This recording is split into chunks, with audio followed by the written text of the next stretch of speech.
And welcome back to Piper High School here in Kansas City tonight. Some technical problems there. We are back off for the moment here with you. Hopefully we'll be able to stay streaming smooth through, but apologize for that. And what you missed, well, it wasn't really a whole lot there. Right when we dropped you there, the Piper Pirates failed on a third down, and then they went for it on a fourth down, incomplete pass, so they turned it over on downs inside the 40-yard line of Spring Hill. And now it's the Broncos who are back with the ball as Myers is under pressure, and Myers takes a big hit back at the 39-yard line. Initial pressure that time put on by Lance Bassett, and then he was finished off by Snell, and it looked like McNeil also gets in there, Ferguson rather, who gets in there to help make that one. So a loss on the play of a couple of yards after more penalties have doomed the offense here for Spring Hill as they had the ball. What was going to be around a first down around the 20-yard line, but a holding penalty, then a false start. They've had 5 penalties for 30 yards. What got them down in this side of the field, though, was a 28-yard completion to the tight end Gage Klutz. So that's what got them moving, and now they're going to take another deep shot, this time for Evan Letellier, who makes the catch, falling over backwards, and he holds on to the sideline at the 17-yard line. A 22-yard completion from Corbin Myers to Evan Letellier.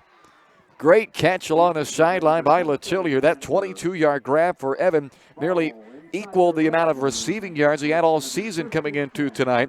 He had 23 on the year, and there he goes for 22 on that one. And that takes the Broncos into the red zone now. A first down and 10 at the 17-yard line. Still scoreless, 9:38 left to go in the opening half. Now, as we are into the second quarter, I'm going to get that changed on the broadcast. It was first quarter when we dropped you. There's an option pitch to Zach Knowlton. He's down to the 16-yard line. Snell and McNeil make the tackle after a 1-yard gain. So it is second quarter now. 9:20 left in this half. And it is second and 9 coming up for Spring Hill. So again, didn't miss any scoring plays or really much offense either way other than the 28-yard completion to Klutz. Really the only movement of the football that we had while we didn't have you with us. So now second down and 9. Spring Hill on the 16 of Piper.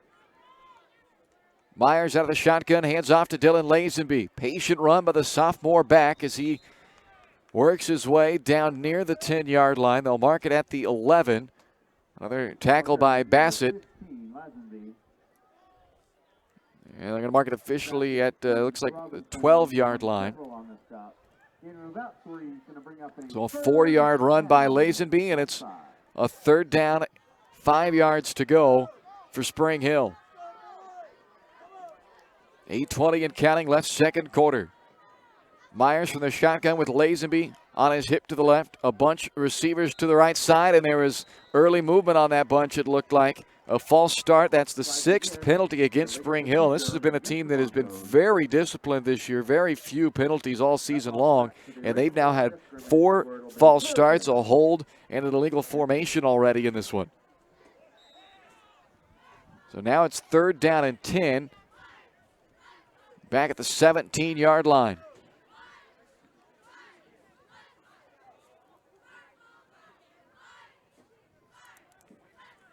No Zayd Barker tonight, their top offensive weapon, leading rusher, and a guy who's contributed over half of their offense the last couple of weeks in terms of yardage. And that's Cameron Crotchett, the intended receiver, on a little fade to the far sideline. But right there in coverage was Tyson Lanter.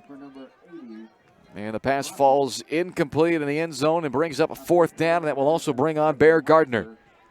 So the senior kicker for Spring Hill, he is 2 out of 5 this year on field goal tries. He's made twice from 26, and he's missed from 45, 46, and 46. This will be a 35-yard try for the right-footed kicker, Bear Gardner. Snap is good, hold is good, and the kick by Gardner is no good, wide left.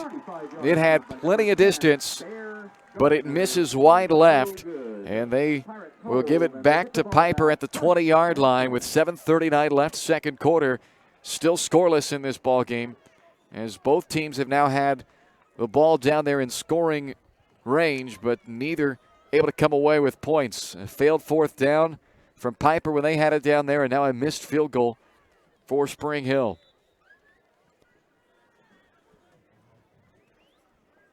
Weren't with us right off the top. Starting quarterback for the season, out for the year now for Piper. Did not start this game. It was LaJames White, their starting tailback, who is starting at quarterback now. And he has been contained for just 10 yards on 8 carries so far.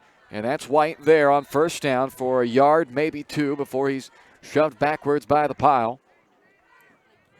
2 yards to the 22-yard line. He's had 2 losses when he's been acting as the quarterback and been technically sacked, although he doesn't look the part necessarily of the quarterback when he's back there scrambling around. He's a run-first guy, obviously, as a running back, and it's a definite disadvantage offensively right now for Piper. Rick Pollard and his staff not really able to run the offense exactly how they would prefer, but they're trying to make the most of it with LaJames White at quarterback now. And this is White, who's out to the 30-yard line, right at the number. Should be a first down for Piper. The tackle made by Cody Powell. Looks like Jacob Stovall also in there. Maybe Chase Wilm helping out on the tackle. But it's an 8-yard run and a first down for White. First down and 10 from the 30-yard line. 6:47 left to go in this first half. Clock continuing to run in what's been a quick first half with both teams keeping it on the ground predominantly. White wanted to throw. He gets away from Greenhall. Scrambling to his left, throws back across his body and making a catch going down to the turf to haul that one in is his tight end, Jack Robinson. 9th catch of the year for Robinson. He had 6 of them against Eudora. That's just his 3rd catch of the year that's not been against Eudora, but they pick up 15 yards on their first pass completion of the ball game. As the tight end Robinson had to go real low to make that catch, but a good job concentrating to haul that one into the 45-yard line. 6 and change left in the half. White working from the pistol. Gives off to Anthony Ferguson, and he is upended right in the middle of that pile by Carson Downs and Jacob Stovall. A 2-yard run to the 47-yard line for Ferguson, who's tripled his total carries for the year in this ball game. Came in with 2. He's had 6 in this one.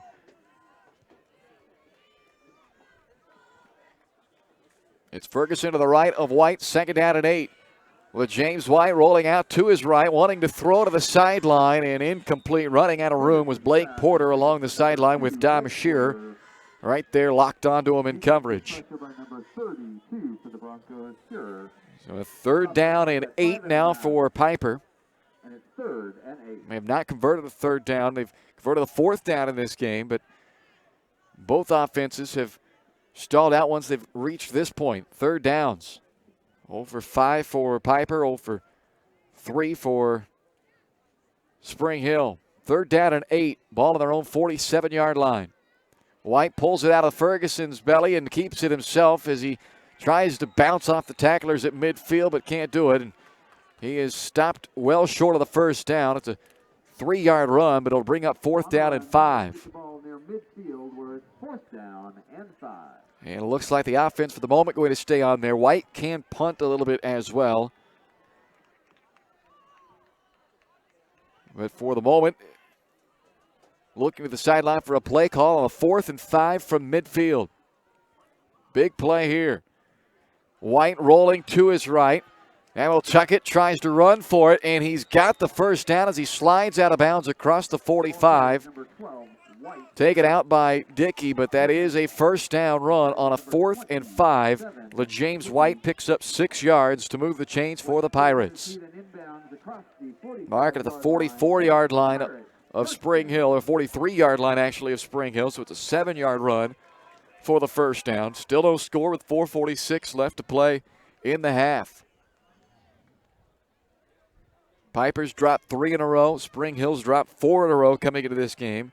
Both teams seeing this game probably as somewhat of a break in the schedule and not meaning any disrespect to either side, as Ferguson on the exchange puts it on the turf, but it is recovered by Ferguson. He got it back as he and White unable to get a clean exchange. They'll lose a yard on the play.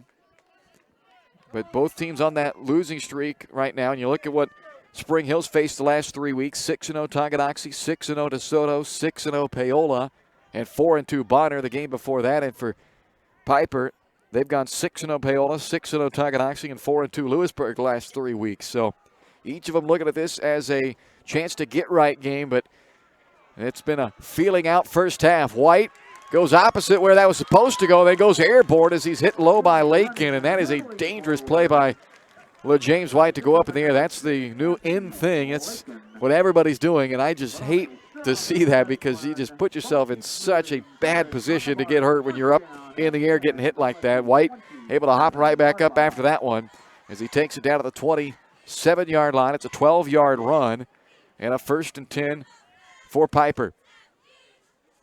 Second time they've now been down inside the Spring Hill 30. White on the run, throwing to the sideline, but incomplete, intended for Camaro Scott. Leads the team in receptions this year, Scott does. But that's, of course, coming with a bit of an asterisk right now because they are without their starting quarterback, so all their receiving numbers going to take somewhat of a hit with their starting running back now acting as the quarterback at James White. He's just 1 for 4 so far throwing the football. The 15-yard completion he had was during this drive to his tight end Robinson. 2nd down and 10. Ferguson gets it. And Anthony Ferguson able to make one man miss, but Zach Knowlton holding on, won't let him free. It's a yard to the 30 or the 26.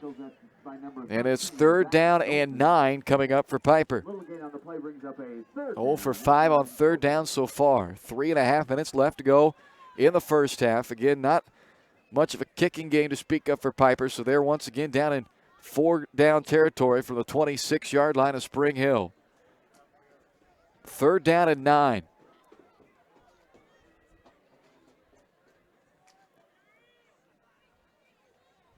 White gives to Ferguson, and he's stuffed. The ball came out, but they're going to rule him down.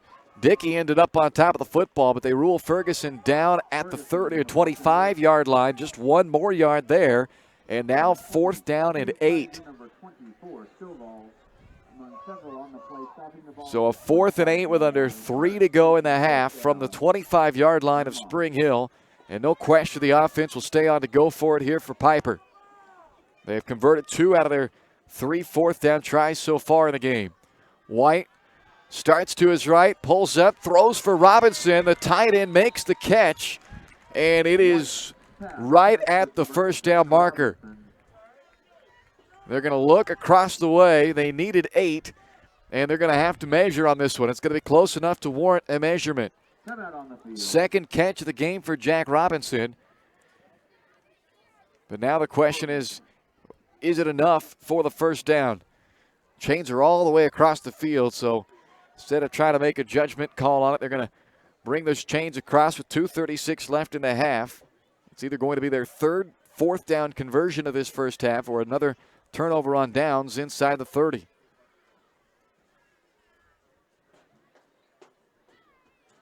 And on the measurement, he is short by about 6 inches, and it is maybe not even that.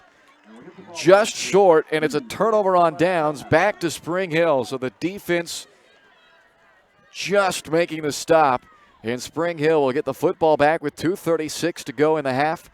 Still a scoreless ball game here between Piper and Spring Hill. Defenses have won out so far in this one. Spring Hill with 64 yards of offense, Piper with 89 yards of offense. And Corbin Myers brings the troops back out there without their starting tailback Barker. Dylan Lazenby, the sophomore, who's carried 5 times for 14 yards so far. He is standing behind Myers as they go option to the right side. Myers tucks, keeps, and he is across the 20.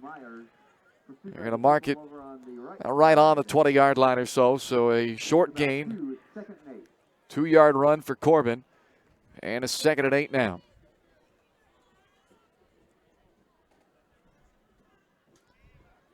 Clock ticking down near 2 minutes left in the half.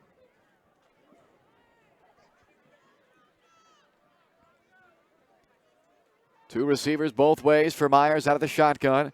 Wants to throw on a 2nd and 8 across the middle, and it's through the hands of Knowlton and picked off by the safety for Piper, who was coming in behind him to make that play, Ethan Walker.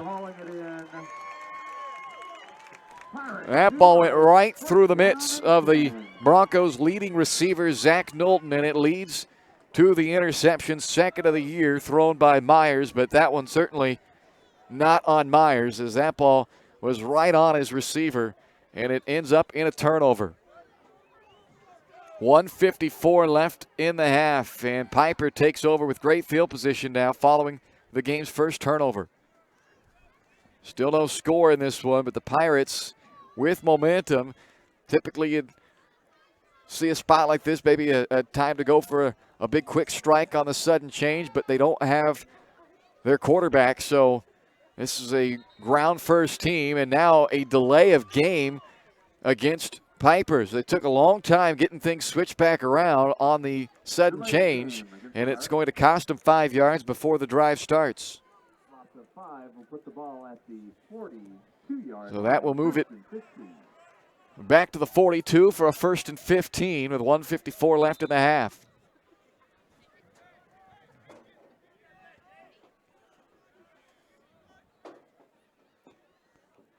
Snap back to White, and he fakes to Ferguson. Now rolling to his right, being pressured by Logan Greenhall. Got away from him. Reverses field. Carson Downs can't bring him down. Now chucks it down the field over the head. Incomplete, intended for Blake Porter.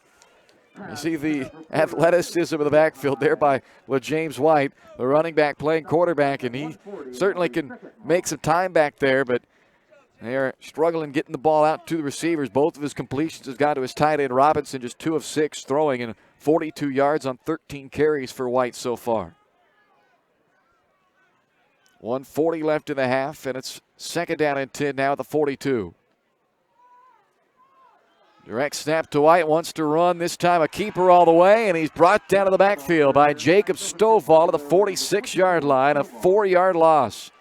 And it's 3rd and long again for Piper with under 90 seconds left in the half. 0 for 6 on 3rd downs in this game. They have converted a couple of 4th downs, though. But right now, they're going to need a bunch if they're going to even think about probably going for it on 4th down from where they're at currently. A 3rd down and 20.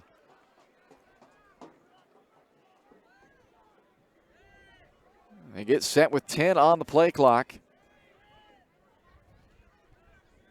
Down to 5 at the snap, and White keeps it. Bounces off a block. He's got some space, and LaJames White bursts free inside of the 30, down inside the 10-yard line, reaching out for the goal line, but he is down short. They mark him out of the 5-yard line. It's a 41-yard run, so finally he breaks one free, and it comes at a terrible time for the Spring Hill defense with just 45 seconds left in the half, facing a 3rd and 20, and they give up a 41-yard run to White. 1st down and goal now at the 5. White gives it off to Ferguson, and Anthony Ferguson is stopped short of the goal line, and a timeout is going to be used by Piper. That's their 2nd charge timeout. They'll have one more remaining with 37 seconds left in the half. And it's going to be a 2nd and goal from about the 2-yard line. Now, this is normally LaJames White territory, but because he's acting as the quarterback tonight, it's been a little bit less of White and a little bit more of Ferguson. White still carried 15 times, but we've seen now 10 carries out of Anthony Ferguson. And we'll see if White calls his own number here. A lot of read option. And it's been about a 50-50 mix as you take away the rushing attempts of White that count as carries that have been passing plays where he's ended up either running or been sacked, which go against him as a carry. It's really been about a 50-50 split on that read option with White and Ferguson, whether he gives and pulls. So he gave it on a 1st and goal at the 5, now on a 2nd and goal at the 3 with 37 seconds left until halftime.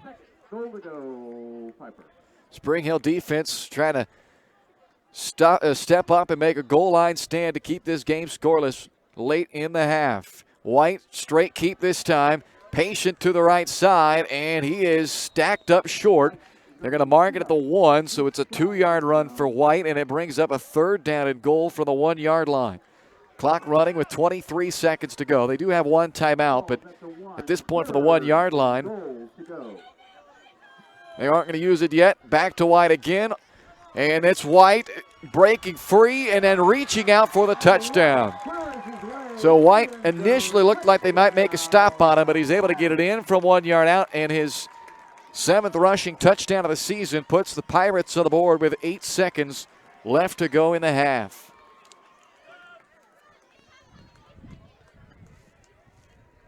And they are a 2-point conversion team. They don't kick many extra points, and out of the swinging gate, they'll run for the 2-point here. Option, pitch to Lockledge. He trips and falls back at the 6, so they'll fail on the 2-point conversion, and the score will be 6-0 Piper. 8 seconds left at the half. We're back in a moment here on Spring Hill Sports Live.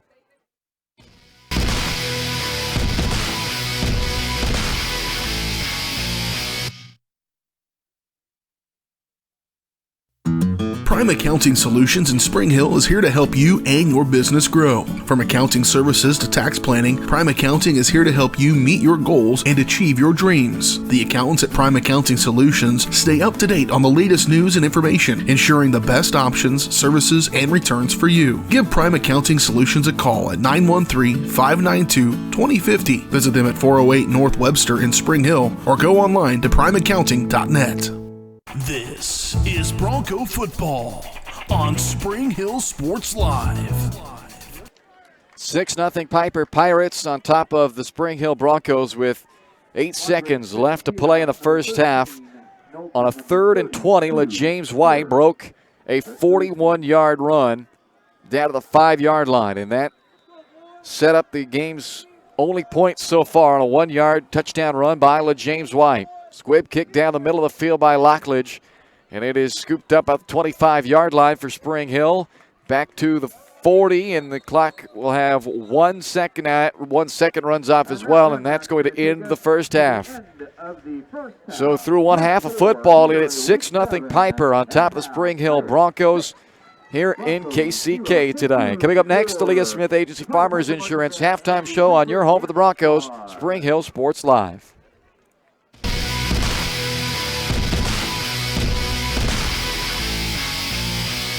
Your local Farmers Insurance agent is Leah Smith. With more than 10 years of industry experience in both Kansas and Missouri, Leah is sure to customize the right plan for you. Her straightforward and personalized approach will help you better understand your coverage options. Stop on by at 159th and Merlin, right up the street in South Olathe, or call 913-221-0755. Leah Smith Agency Farmers Insurance, proudly serving Spring Hill and cheering on the Broncos. We are farmers. Bum, bum, bum, bum, bum, bum.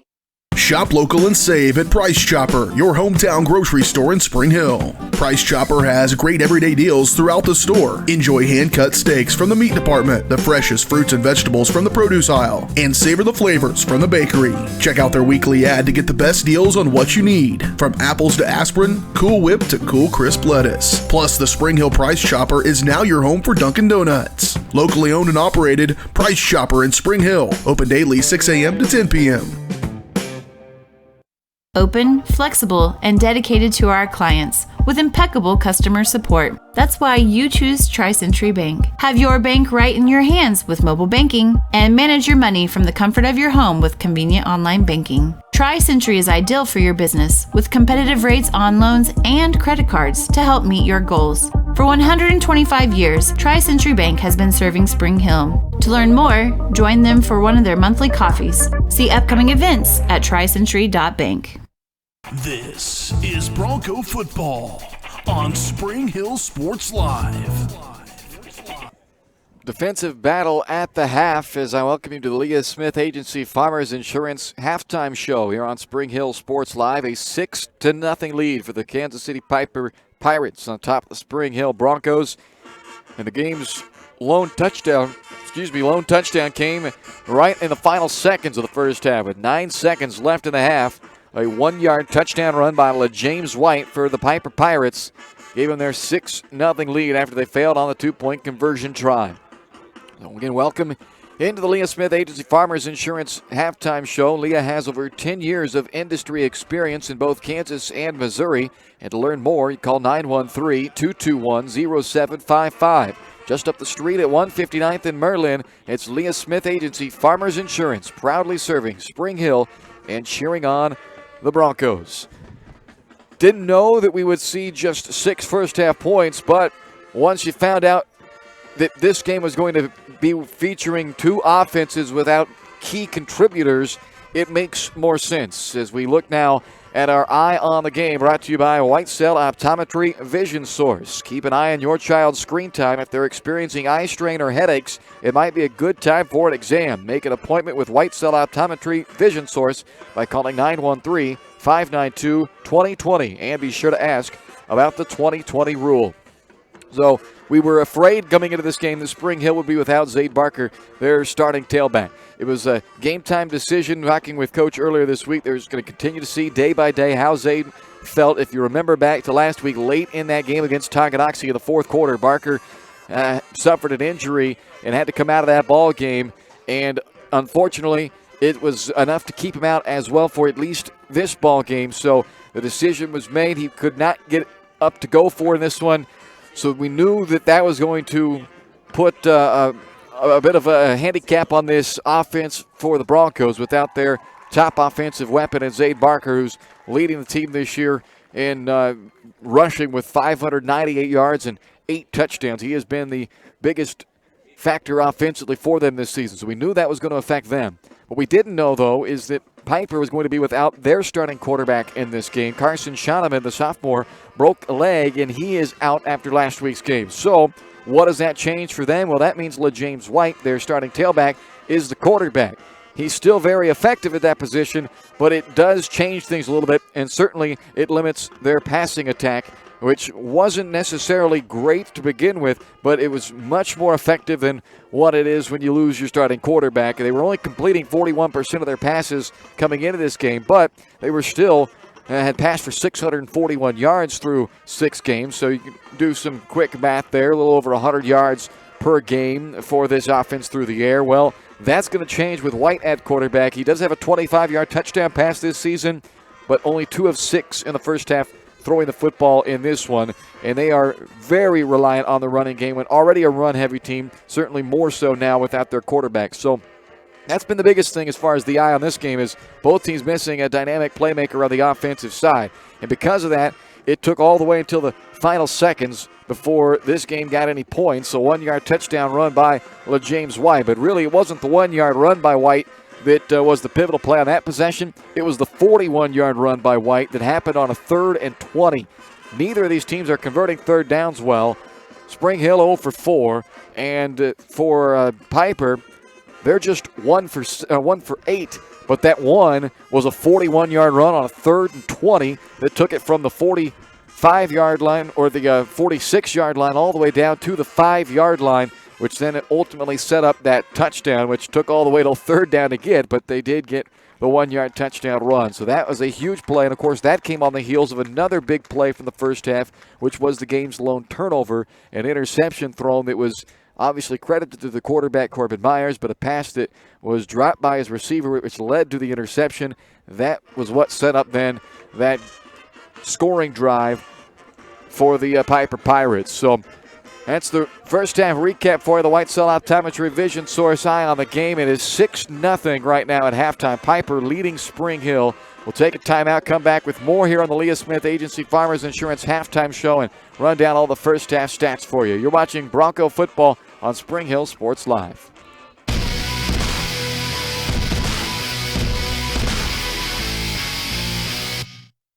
White Cell Optometry Vision Source has been the leader in optometry services and vision care in Spring Hill for more than 20 years. White Cell Optometry offers comprehensive eye care, as well as the latest, most popular lenses and frames for Spring Hill and the surrounding communities. Experience modern eye care with advanced diagnostic technology and vision correction products. And with the experience of Doctors Whitesell and Bloodgood, you're sure to see the results you're looking for. To schedule your appointment, call White Cell Optometry Vision Source at 913-592-2020. What if grass wasn't just for mowing? What if all the games weren't on TV? What if you saw the grandkids on more than just holidays? What if you got out of the house more often, maybe for good? Cedar Lake Village Senior Living. Life is how you live, not just where. To learn more, call 888-508-2022.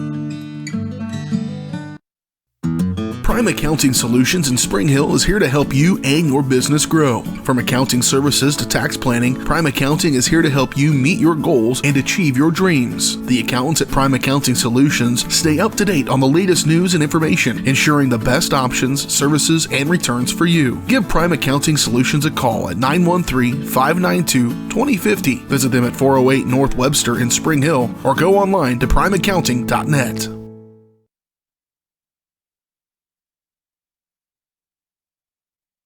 This is Bronco football on Spring Hill Sports Live. Halftime at Piper tonight, 6-0. The Piper Pirates on top of the Spring Hill Broncos. Both teams coming into this game looking to end losing streaks. Pirates had dropped 3 in a row. The Broncos have dropped 4 in a row.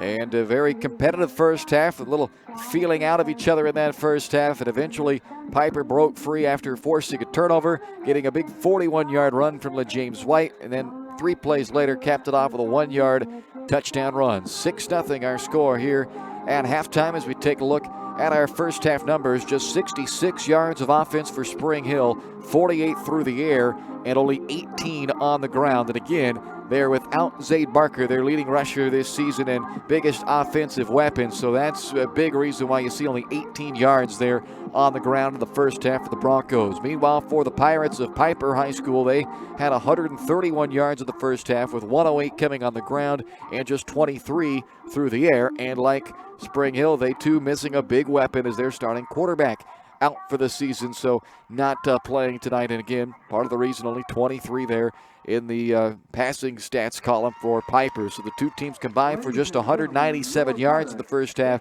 and 6 points. The game's lone turnover was an interception thrown by the Broncos. Individual numbers from the half. Spring Hill, Corbin Myers, 3 of 6 through the air, 48 yards and the 1 interception. But that was a drop pass by a receiver, went right through the hands of Zach Knowlton and then was picked off by the safety back behind him, Ethan Walker. Knowlton, that was the lone time the ball went to him. He did not have any catches in the first half. He's their leading receiver on the season, but did not have a reception in that first half. Gage Klutz had 1 grab for 28 yards. Evan Letillier had 1 grab for 22 yards and 1 catch that went for -2 yards for Dylan Lazenby. On the ground, Lazenby, who got the start at tailback in this game, 5 carries, 14 yards for the sophomore. Corbin Myers, 2 carries, 0 yards. Zach Knowlton, 1 carry for 4 yards. For the Piper offense, LeJames White throwing the football 2 out of 6, 23 yards. Both of his completions went to his tight end, Jack Robinson, for 23 yards on the 2 grabs. And on the ground, White with 82 yards on 17 carries and the touchdown. It was his 7th rushing touchdown of the season. He has accounted for 16 of the 22 touchdowns this season for the Pirates. 10 carries, 26 yards on the ground for Anthony Ferguson, who had just 2 carries for 11 yards, and those both came last week in the loss at Paola. He had 10 carries in that first half for 26 yards.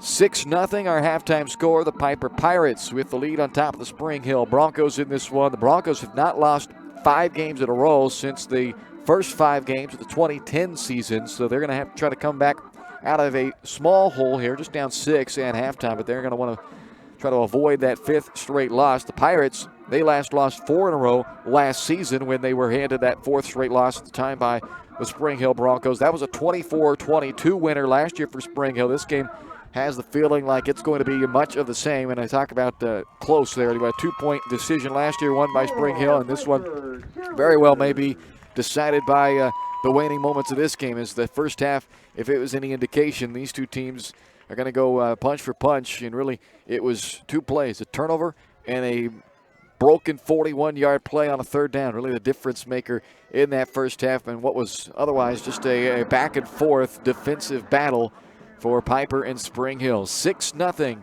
the halftime score. It's Piper on top of Spring Hill here on the Leah Smith Agency Farmers Insurance Halftime Show. We'll take a timeout, continue with more right after this on Spring Hill Sports Live.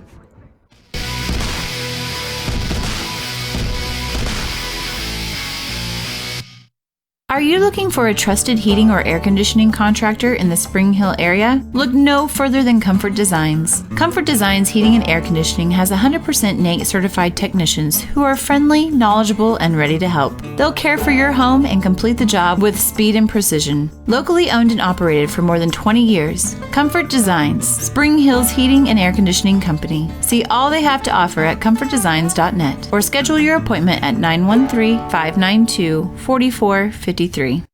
Your local Farmers Insurance agent is Leah Smith. With more than 10 years of industry experience in both Kansas and Missouri, Leah is sure to customize the right plan for you. Her straightforward and personalized approach will help you better understand your coverage options. Stop on by at 159th and Merlin, right up the street in South Olathe, or call 913-221-0755. Leah Smith Agency Farmers Insurance, proudly serving Spring Hill and cheering on the Broncos. We are farmers. Bum, bum, bum, bum, bum, bum. Open, flexible, and dedicated to our clients with impeccable customer support. That's why you choose Tri-Century Bank. Have your bank right in your hands with mobile banking and manage your money from the comfort of your home with convenient online banking. Tri-Century is ideal for your business with competitive rates on loans and credit cards to help meet your goals. For 125 years, Tri-Century Bank has been serving Spring Hill. To learn more, join them for one of their monthly coffees. See upcoming events at tricentury.bank. This is Bronco football on Spring Hill Sports Live.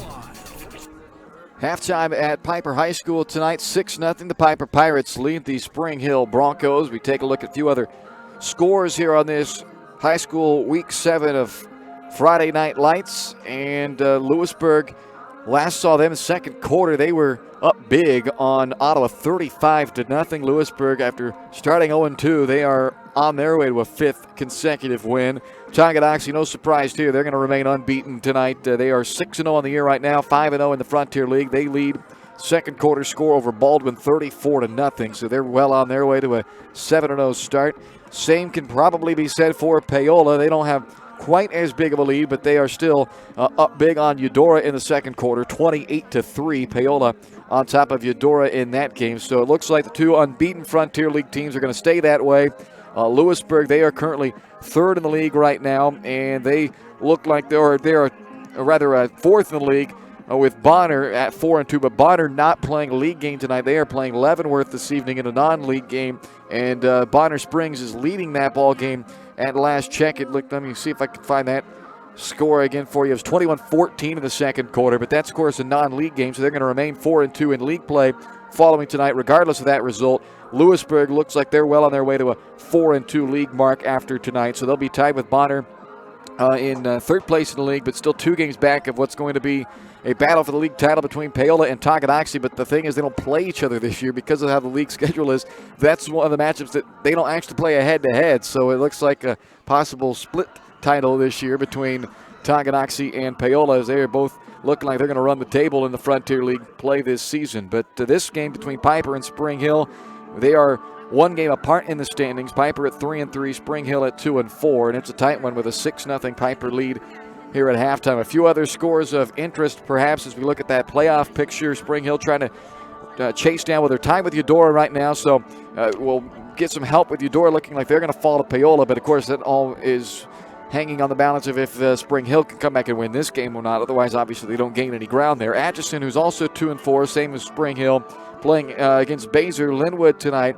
And that game currently, Baser Linwood with the lead, 14-6, second quarter lead on top of Atchison in that one. And another ball game that some people might have interest in between two powers, Aquinas leading Miege at halftime, 24-20. That was one of the big-time matchups this Friday night. A lot of people interested in how that was going to turn out, and it's Aquinas up on Miege, 24-20 at halftime. So a few of the other scores for you. We're back for the start of the second half of our ball game next. It's 6-0 Piper on top of Spring Hill at the half. You've been watching the Leah Smith Agency Farmers Insurance halftime show. Second half is next.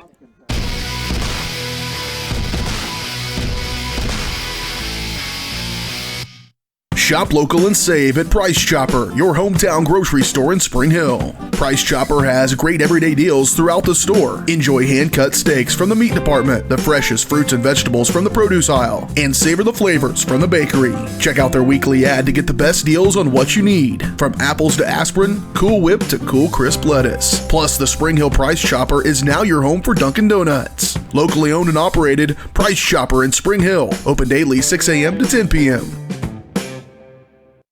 A great collision on the field? Awesome. An awesome collision on the road? Not so great. If that bad play does come your way, take your car to Shoemaker Collision and Paint Center. As Kansas City's premier auto collision repair center, they work on all makes and models, even RV, marine, aviation, motorcycles, and more. Shoemaker Collision offers free estimates and loaners, plus they will work with all insurance companies. Get your ride back in the game. Learn more at shoemakercollision.com or call 913-592-0095. Are you looking for a trusted heating or air conditioning contractor in the Spring Hill area? Look no further than Comfort Designs. Comfort Designs Heating and Air Conditioning has 100% NATE certified technicians who are friendly, knowledgeable, and ready to help. They'll care for your home and complete the job with speed and precision. Locally owned and operated for more than 20 years, Comfort Designs, Spring Hill's heating and air conditioning company. See all they have to offer at comfortdesigns.net or schedule your appointment at 913-592-4453. This is Bronco football on Spring Hill Sports Live. Welcome back live to Piper High School tonight as we are just getting ready to start the second half of this one. It's 6-0 Piper on top of Spring Hill. Time to remind you as well that the Spring Hill Chamber of Commerce has tickets on sale for the 2019 Awards Dinner. It's scheduled for Tuesday, November 12th, and you can get tickets at springhillks.org. While you're there, check out information on Leadership Spring Hill, a comprehensive leadership and civic development program starting January 2020. They're now accepting applications. Spring Hill will have to kick it off to start the second half, and that will mean James White and the Piper offense will get the first crack at it here following halftime.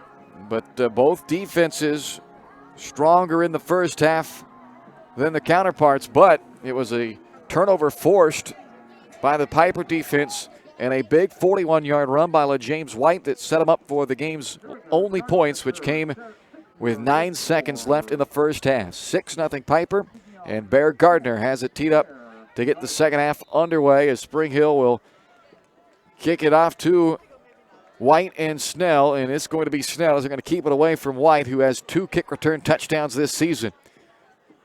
So Snell on the return, finding some space, and here comes Brandon Snell to the near side, breaking another tackle before going out of bounds at around the 44-yard line. A good return by Brandon Snell will set up Piper with great field position starting on their own 44-yard line to get this second half underway. First half that saw the Pirates run for 108 yards. They threw for just 23. And the lone points came on a 1-yard run by James White late in the second quarter. So White brings the offense back out there. Jack Robinson, his tight end, has only 2 completions for him. He's number 87 there for the Pirates. Anthony Ferguson, who carried 10 times, stands to the right of White on first down, and White drops the football after receiving the snap, and they're going to rule him down back at the 36-yard line. He was immediately pressured by Carson Downs after he had put the ball on the ground and got back on top of it. They're going to mark it at the 37 for a 7-yard loss. So after getting that great field position to start, they shoot themselves in the foot on their first down play and now have work to do facing 2nd and 17.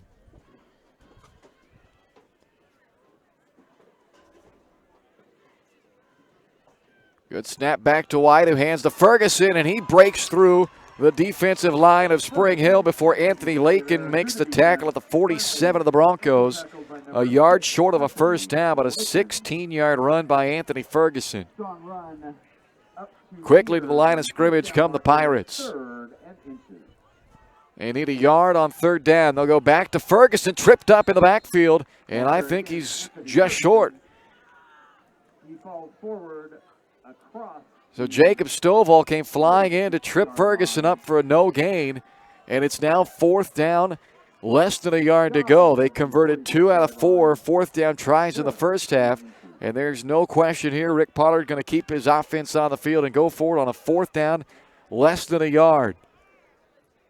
Opening drive of the second half for Piper. They lead at 6-0. And it's James White calling his own number. Reverses field, has a first down and a lot more. Inside the 30 and eventually brought down inside the 20-yard line. Chasing him down was Chase Wilm at the 18-yard line. But they get plenty for the first down there as James White takes it all the way down to the 18-yard line.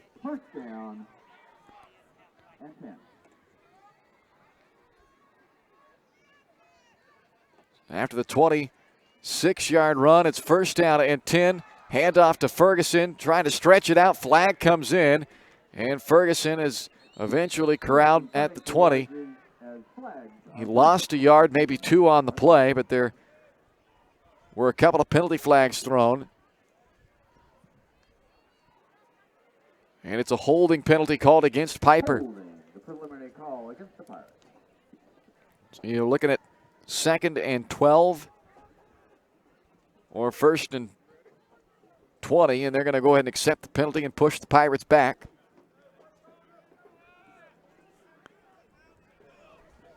So that moves it to the 28-yard line, and it's first down and 20 for the Piper offense. They overcame a negative play on the first play of this drive when they lost 7 yards. They made up for that on a 16-yard run the very next play by Anthony Ferguson.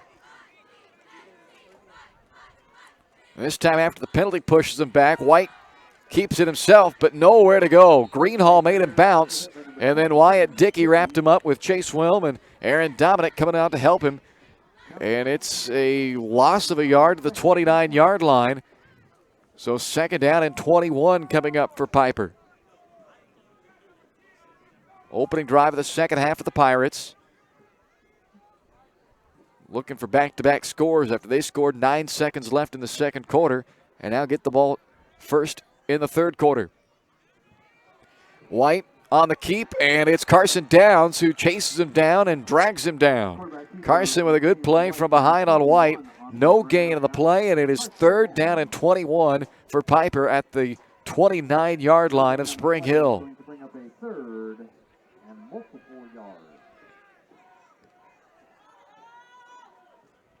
Again, without their starting quarterback, only 2 out of 6 passing the football in this game. But on a 3rd and 21, he might have to put the ball in the air. They're going to really spread it out now. 5 wide. James White set for that shotgun snap. Now Ferguson motions back into the backfield. Kind of runs into White. They bounce shoulder pads off each other. Really threw off the timing and any momentum chance for White, who's then taken down by Jackson Roundzon just across the line of scrimmage for a yard, maybe 2. They're going to mark it at the 28 for just a 1-yard gain, and now it's 4th down and 20 for Piper. They're 1 for 10 now on 3rd down of the game, but they have converted 2 4th downs. This one certainly not what you ever want to see as an offensive coordinator. A 4th and 20, and they're going for it from the 28-yard line of Spring Hill. Good protection for White, but he eventually runs out of time. Now he's scrambling, throws to the sideline. It is caught, but he's short of the first down. So a good catch made by Blake Porter at the 12-yard line, but they needed 20, and they only got 17. So the Spring Hill defense gets the hold, or gets the stop, and they will force the turnover on downs. Good catch by Porter, but it's all for naught as they will, at the very least, I guess, move the field position back a little deeper for the Spring Hill offense. They'll take over on their own 12-yard line now, but Spring Hill will take it. The defensive stop down in the red zone, and the offense takes over with 7:41 to play third quarter, down 6-0. Corbin Myers get the passing game going for Spring Hill. They struggled last week to a season-low 37 passing yards. They had 48 yards only through the air in the first half on 3 of 6 throwing. Without Barker, it's Dylan Lazenby, the sophomore, who got the start tonight, and he takes it to the 17-yard line for a 5-yard first down carry. Longest run of the night for Lazenby. 6 carries 19 yards. Anthony Ferguson with the tackle on the last play for Piper.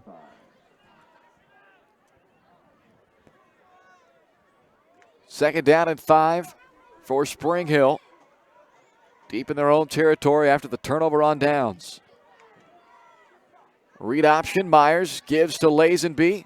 He's tossed forward across the 20 to the 22-yard line, and that should be enough for a Bronco first down, and it is. Back-to-back 5-yard runs by Lazenby. Run for positive yardage, more than 5, up across. So a first down and 10 for Spring Hill on their own 22-yard line now with just under 7 minutes left to go, third quarter. Nearly 5-minute opening drive from Piper to start this half that came up empty.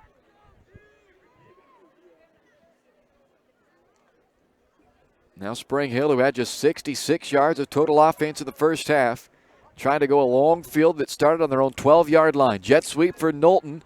And Zach Knowlton able to turn up the field, breaks a tackle, and has a first down. So Knowlton only had 1 carry in the first half. He has been effective on that jet sweep this year, and early they go to him here in the second half, and he takes it out near the 34-yard line. An 11-yard run for Zach Knowlton. And it's another first down for Spring Hill. They move the chains on back-to-back plays. They'll call it the 33 on a 1st and 10. Myers keeps it on the read option this time, and he's able to turn up the field. Bounces outside with a stiff arm out near midfield. Got Walker off of him with the stiff arm, and then Brandon Snell makes the stop at the 48. 15-yard run by Corbin Myers, and it's 3 straight snaps that have led to first downs for Spring Hill. They've got it at the 48-yard line, 1st and 10 as we hit the midway point of the third quarter. It's the 3rd carry of the game for Corbin, and that one a 15-yard tote has Spring Hill in business now at the 48-yard line. Lazenby on the carry. Nice hesitation as he hops back to his left and takes it across midfield to the 46-yard line of Piper. That's a 7-yard run. Brandon Martin with the tackle, but a nice run there by Lazenby. They'll give him 6 on the carry as they mark it at the 46-yard line. 2nd down and 4. Brandon Martin, that last tackle for Piper. He's their stud linebacker who averages 19 tackles per game. Led the state all classifications last year in tackles, and he's on pace to do that once again this year. Lazenby, this time in trouble in the backfield. Able to work his way out of it, though. A little Houdini act to the backfield by Dylan Lazenby as he looked dead to rights for a loss, and instead he turns it into a 5-yard run and a first down. Well done by the sophomore Dylan Lazenby, who had carried the ball just 2 times in the first 6 games this year for the Broncos, but forced into action as the lead back tonight without Zade Barker.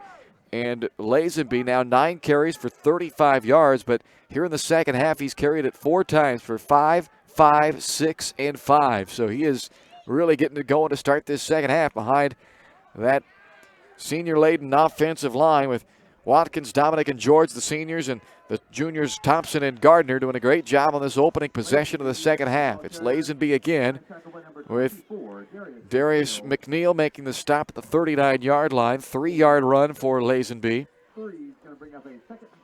2nd down and 7. Doing a great job on this first possession of the second half, staying ahead of the sticks, continuing to keep the ball moving forward, putting themselves into manageable situations. They haven't had to face a 3rd down yet. They've been able to convert on their first 2 plays of each set of downs, and now Lazenby on a 2nd and 7 won't get anywhere near the first down sticks that time.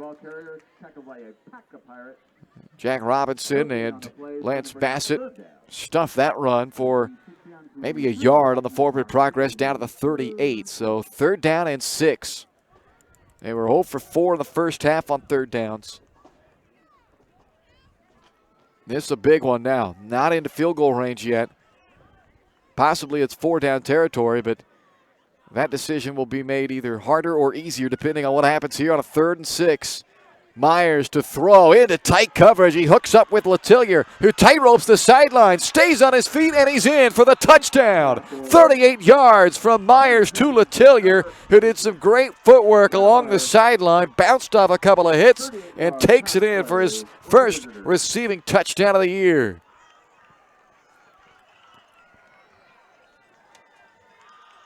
So Corbin Myers hooking up with Letellier for the score, and they're an extra point away from taking the lead.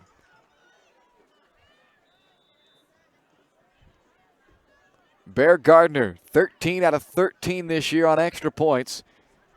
Out of the hold of Corbin Myers. The kick is up, and the kick is good as the Broncos take the lead, 7-6 on top of Piper with 3:15 left in the third on Spring Hill Sports Live.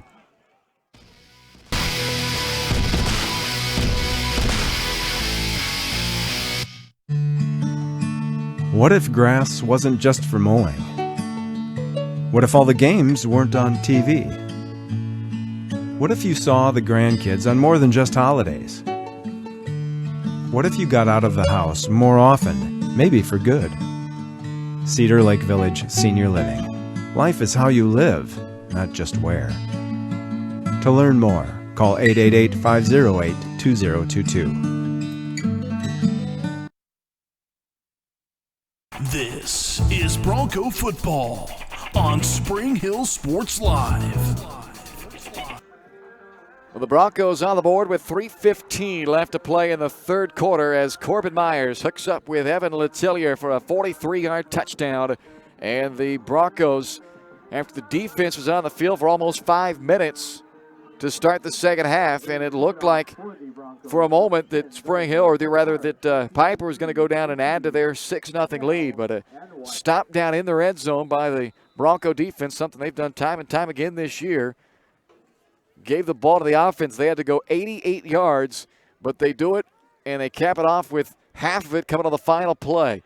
The strike to Letellier, who worked down the sideline for the big touchdown, and it's a 7-6 lead now for Spring Hill as they make the special teams tackle at the 24-yard line on Brandon Snell. And the Piper offense back out of the field with 3:06 to go in the third quarter, trailing for the first time in this game at 7-6. First completed pass of the second half was a big one. 43 in the score as Letellier's got 2 for 65 tonight. And from the 24-yard line, it's first down and 10 for Piper.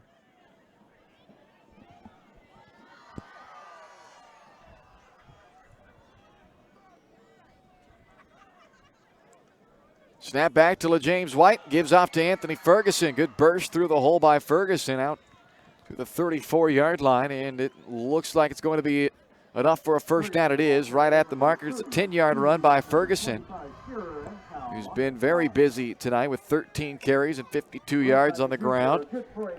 That one makes it first and 10 at the 35-yard line. They give him 11 on the carry.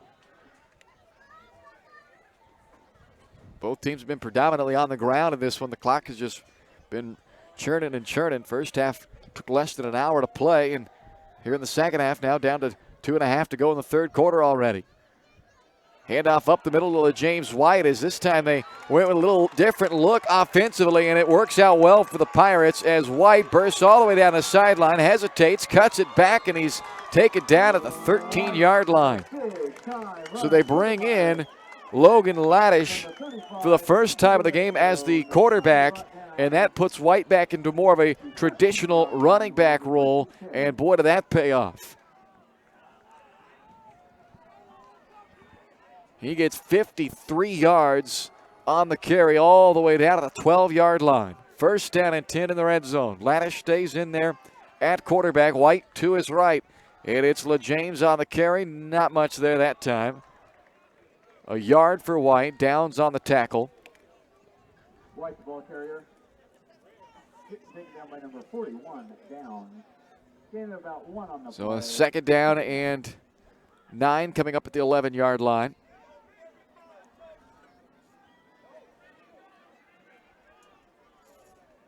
Laddish will call the signals as the quarterback. Just came in the last 2 plays ago to start this series. And a false start before the snap.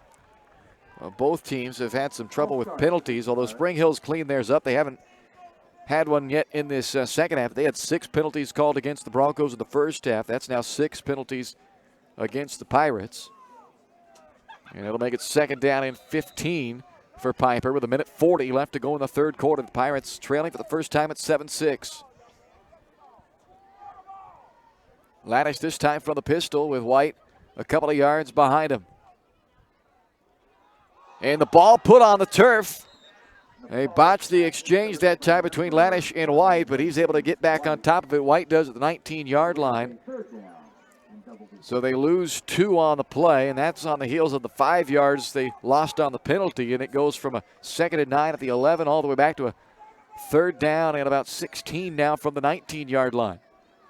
3rd down at 15. They need to get to the 4 for a first down. White still in the game, but for the first time he won't be in the backfield. He is split out in the slot to the left. 3rd down and 15. Laddish to throw. Over the middle, the pass is popped up in the air out of the hand of Porter. Good play by Dom Shear as Porter, the 6-foot junior, had his hands on it, or the 6-foot sophomore rather, but then Dom Shear did a great job getting his hand in there and knocking that ball free to force a 4th down. First down for the Pirates near the 20-yard line. So again, they do not have much of a kicking game at all, so they're forced to go for it on a 4th down and 15 from the 19-yard line. Under a minute left in the third. White, the running back behind Laddish. They're going to set up a screen for him. James White's got it at the line of scrimmage. Bounces outside right. Breaks through a couple of tackles, and he is short of the first down. They'll turn it over on downs again. This time at the 7-yard line. Spring Hill will take over deep in their own territory. But once again, they'll take the stop, as that's now twice on 3 tries in the red zone that Piper has come up empty. Just 2 for 7 now on their 4th down tries. Granted, you're not going to convert many 4th downs when the last couple of them have been 4th and 15, 4th and 20. Those are tough conversions, and White able to pick up some yardage, but not nearly enough. He comes up 3 yards short on the 4th and 15 after the 12-yard run. So Myers and the Spring Hill offense back to work they go. They went 88 yards for a touchdown last time they had it. Now they're going to need to go 93 yards this time if they're going to find pay dirt. It's Lazenby on first down, just a couple there. Stood up on the inside of the line, and then forward progress stopped by Anthony Ferguson. They'll mark it at the 8-yard line. Just a 1-yard run on first down for Lazenby. And they don't have to snap it again before the end of the quarter, and they won't. So it's a 7-6 Spring Hill lead at the end of 3 quarters tonight on the road in Piper, as the Broncos looking to snap a 4-game losing streak, and they are a quarter away from doing it. A 1-point lead as we go to the 4th on Spring Hill Sports Live.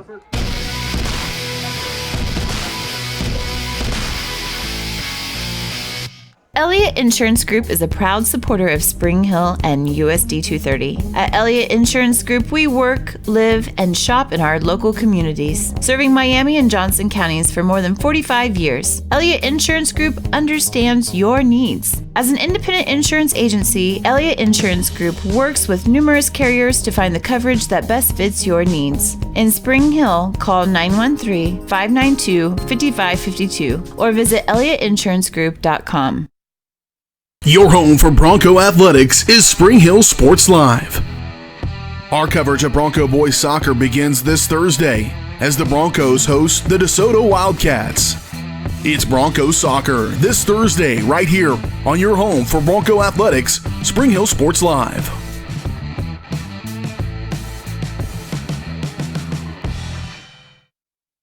This is Bronco football on Spring Hill Sports Live. We head to the 4th quarter at Piper Stadium tonight with the Spring Hill Broncos leading the Piper Pirates 7-6. Spring Hill deep in their own territory as they start this possession. The second play now of this possession, they had another turnover on downs forced down in the red zone against the Piper offense. And here's Dylan Lazenby, who bursts free. Big run from Lazenby, easily his largest run of the night, as the sophomore running back takes it all the way out to the 28-yard line. A 19-yard run on 2nd and 9 from Lazenby. He had 40 yards on 12 carries prior to that one. He gets almost half of what he had the entire game on that one tote. And he has got the Spring Hill offense in motion again out to the 28-yard line. A little breathing room now. They don't have their goal line breathing down on them. They went 88 yards for a touchdown last time they had it. This time they need 93 to find the end zone. Myers hands off again to Lazenby, and he scoots free once again. Nice run by Lazenby out to the 36-yard line. 8 more yards for Dylan. On the stop. Bring him down at the Dylan Lazenby has been very impressive, especially in this second half. The sophomore being forced into action tonight with Zade Barker out of the game with an injury. Did not suit up tonight. And very interested to see how the sophomore would hold up. And he has gotten a big workload, 14 carries, 67 yards, and a lot of that damage coming here in the second half. This time Myers pulls it away from Lazenby and keeps himself, but he's run down on the outside by Darius McNeil. They needed only 2, and he got close, but I think he might be about a half yard short still. Nope, he got it. It's a first down run for Myers. number 24, McNeil. Not before making So a first and 10 for Spring Hill on the 38-yard line. 10:45 and counting left here in the fourth quarter. It was 6-0 at halftime as Piper scored with just 9 seconds left in the first half. A 1-yard touchdown run by LaJames White. And then Spring Hill on their first possession of the second half went 88 yards on a 43-yard touchdown run or touchdown pass to Evan Letillier to cap off the scoring drive, and the Bear Gardner extra point right now the difference maker. Myers again gives to Lazenby, and another nice run by Dylan Lazenby out of the 45-yard line. Tackle made by Jack Robinson and Anthony Ferguson, but another 7 yards from Lazenby, and it's second down and 7. Under 10 to play in the ball game. This is just the second possession of the second half for Spring Hill, as Piper had it for nearly 5 minutes to open up the second half. And then Spring Hill, they possessed the ball for 4 minutes, a little over 4 minutes. And then Piper again had a nice drive that eventually was stopped down in the red zone, and now here's Spring Hill back with it. So not many opportunities so far, but they've made certainly the most of their opportunities in this second half. That time Lazenby is thrown for a loss by Brandon Martin. They lose 2 yards. So third down, 5 yards to go for Spring Hill. Furiously counting money up here. We'll be drawing for that 50-50 spot, seconds away. They have struggled on third down to the ball game, but they did convert their last one. 1 for 5 so far. This one manageable at third down and 5. Myers hits the snap. Play action fake to Lazenby. Pass over the middle and behind his tight end Gage Klutz falls incomplete. And a fourth down coming up. And Logan Greenhall and the punting team will come on for the Broncos. 8:57 to go in the fourth quarter. A 1-point Spring Hill lead. Last season, Spring Hill a 2-point winner against Piper. And the difference last year was a Bear Gardner 38-yard field goal near the end of the third quarter. So far the difference tonight, a Bear Gardner extra point. Greenhall to kick it. Spiraling kick, angling it away from White, who tracks it down back inside the 10-yard line. Dangerous return man in open space. LaJames White got hit hard from behind, and he is tackled at the 22 or 3-yard line. White does have a punt return touchdown this year. 61-yarder against Atchison, but Spring Hill able to corral him there and take him down before he got too many on that return at the 23-yard line. 8:42 to go. Piper's offense back onto the field. Their one touchdown drive came on the last possession they had of the first half after the defense set them up with a short field on an interception. Took a LaJames White 41-yard run to set up what was eventually a touchdown 3 plays later from a yard out. So Laddish was in at quarterback last possession. They've switched back to just straight snapping the football to LeJames White this time. And he hands off to Ferguson. Nothing there for Anthony Ferguson. A yard, maybe two. But the tackle made by Carson Downs for Spring Hill limits him to just the 2 yards, and it's 2nd down and 8. Ball on the 25-yard line with 8:25 left to play, fourth quarter. Ready after this play, we'll announce the winning number.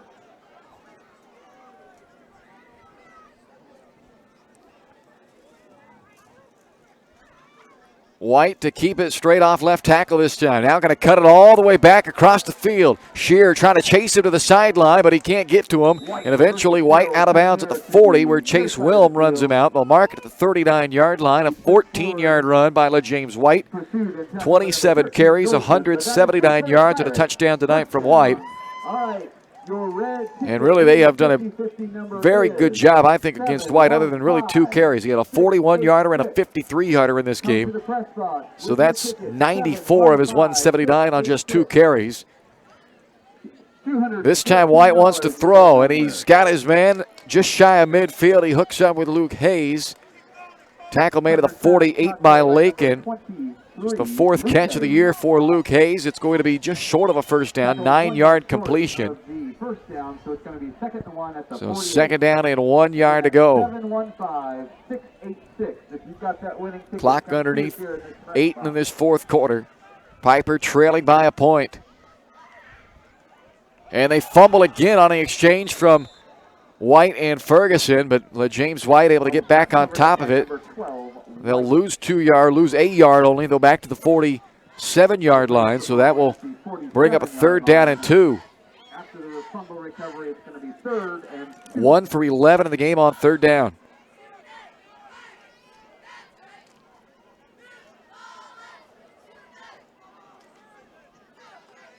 Just over 7 to go, a 3rd down and 10, or 3rd down and 2 for Piper on their own 47-yard line.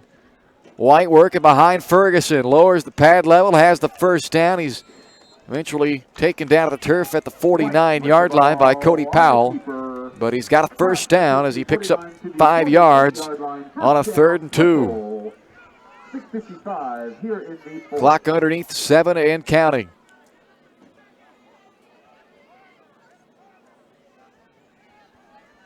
Late first half touchdown for Piper. An opening possession touchdown in the second half for Spring Hill. A 7-6 Spring Hill lead.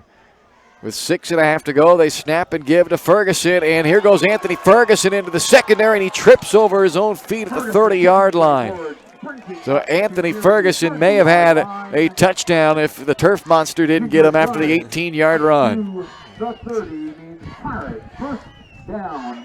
A season-high 73 yards for Ferguson as he only had 2 carries all year coming into this one, and he is kicking himself for what he could have had about 30 more possibly. They're going to go right back to him, and this time Ferguson doesn't have near the running room. He is taken down in the backfield. They're going to mark him at the line of scrimmage, the original line there after the forward progress. But the tackle made by Wyatt Dickey for no gain. Clock ticks underneath 6 to play. 2nd and 10 at the 30.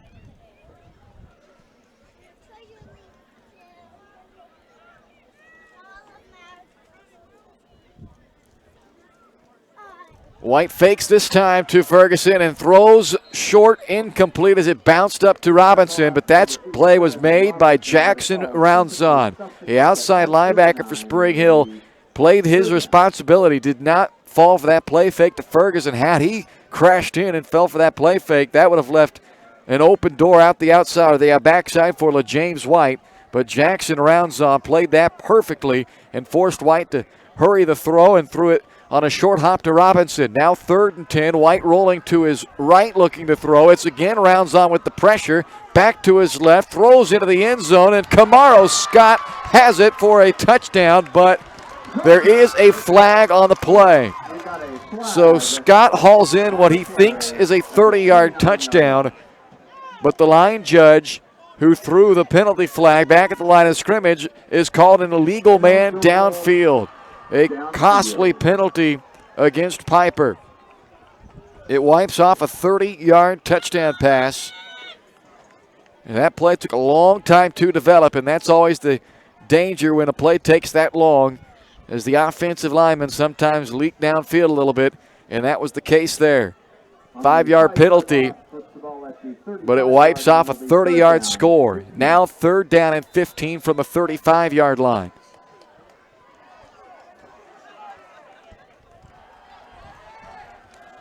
So the Broncos catch a break on one play. Can they make a play this time around? Snap to LaJames White.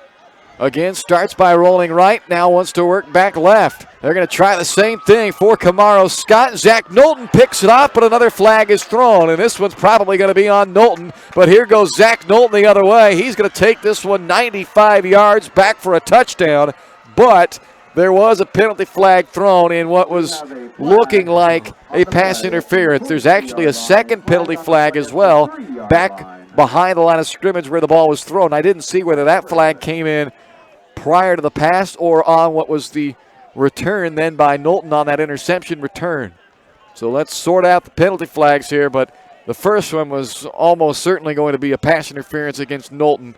There was contact. He knocked Kamaro Scott down to the ground, and that's right when the flag was thrown. So pretty good idea what that flag is. The question then becomes, what's the second penalty flag that was thrown?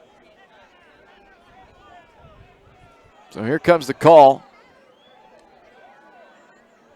And it is a pass interference penalty against Spring Hill, then a personal foul targeting penalty against Spring Hill as well. Yikes. Against the Broncos, personal foul and an interference call. That was not good. No, that is a huge hit to Spring Hill right here. Obviously, the pass interference was going to be a 15-yard penalty, which was going to net him a first down as it was, but now you've got a personal foul targeting penalty that's going to be called as well, and they're actually going to decline the pass interference. They're only going to be able to accept one. Since the targeting, it was a personal foul, but it happened live ball, so you can't add them both. So the good news is it's only going to be one penalty of 15, not two, but that still doesn't change the fact that it takes a turnover off the board, and it gives a first down to Piper at the 20-yard line now. So new life for the Pirates as White rolls to his right again under pressure from Greenhall. Throws this one up for grabs, and it's nearly picked off again. Knowlton got a hand on that one as he was once more looking for Kamaro Scott, but Knowlton able to knock the pass down inside the 5-yard line. 2nd down and 10 coming up.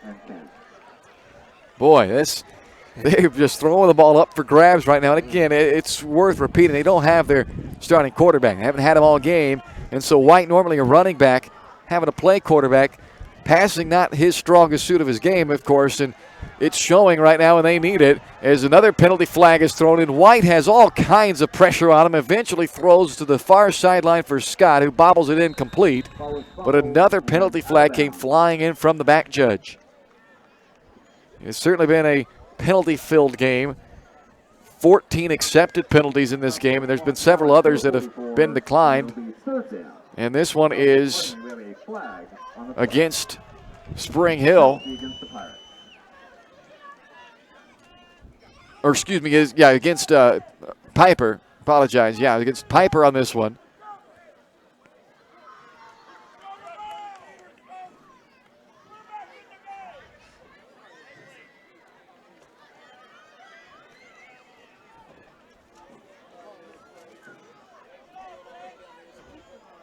So it's a 15-yard penalty. I guess I'm not sure what they called.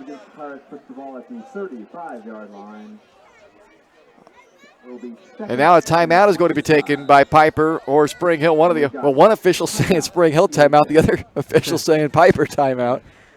Well, we'll try to get it all sorted out. 4:44 left in the 4th quarter. We're back after a quick timeout. Spring Hill leads Piper 7-6 on Spring Hill Sports Live.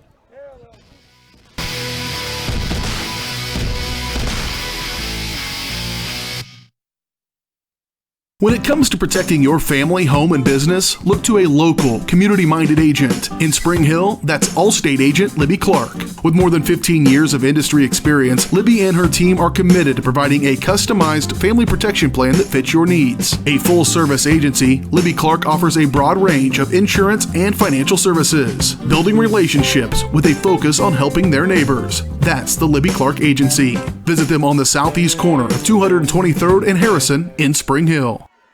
This is Bronco football on Spring Hill Sports Live. 4:44 left in the fourth quarter, so the penalty they called was for a helmet-to-helmet hit. I wasn't sure on the hand signal. I don't know if that's the official hand signal for that penalty or what, or that's just the one they chose to use. I'm not sure. Either way, that's what they called.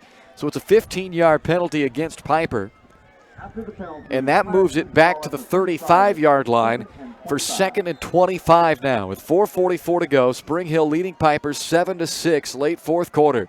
Laddish is now back in at quarterback, and he's going to take a deep shot for Scott down the far sideline, but it is incomplete. Throwing behind him and led his man out of bounds. Zach Knowlton on the coverage for Spring Hill, and it'll bring up 3rd and 25 for Piper with 4:37 to go.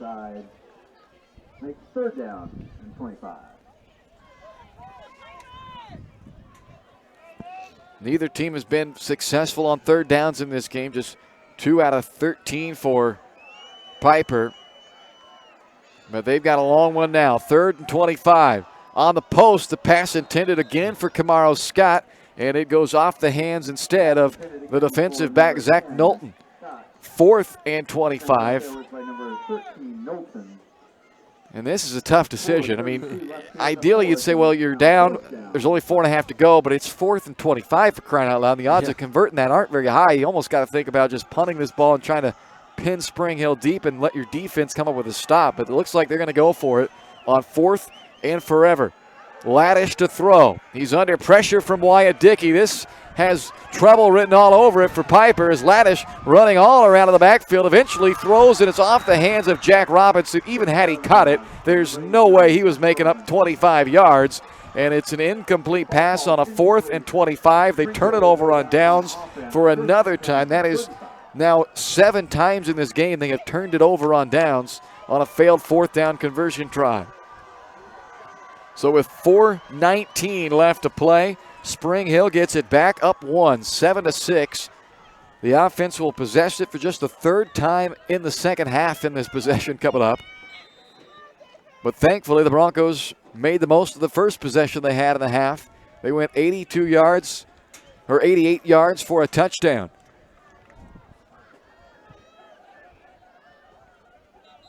And there's a penalty flag thrown before this series even has a chance to start. They're going to call a false start against Spring Hill. I didn't see one of the offensive linemen must have put a hand down on the ground and then came back up out of the stance because they weren't even remotely close to snapping the football. They weren't even lined up. But had a guy gone down and set himself and then come back up, that must have been what happened. 16 penalties now in this game. 8 against both sides, and there have been some critical ones. 4:19 to go. 1st down and 15 now for the Broncos as the snap comes back to Myers, and he gives it off to Lazenby, but that's blown up in the backfield by the state's leading tackler last year and again this year, Brandon Martin. A loss of a yard makes it now 2nd and 16.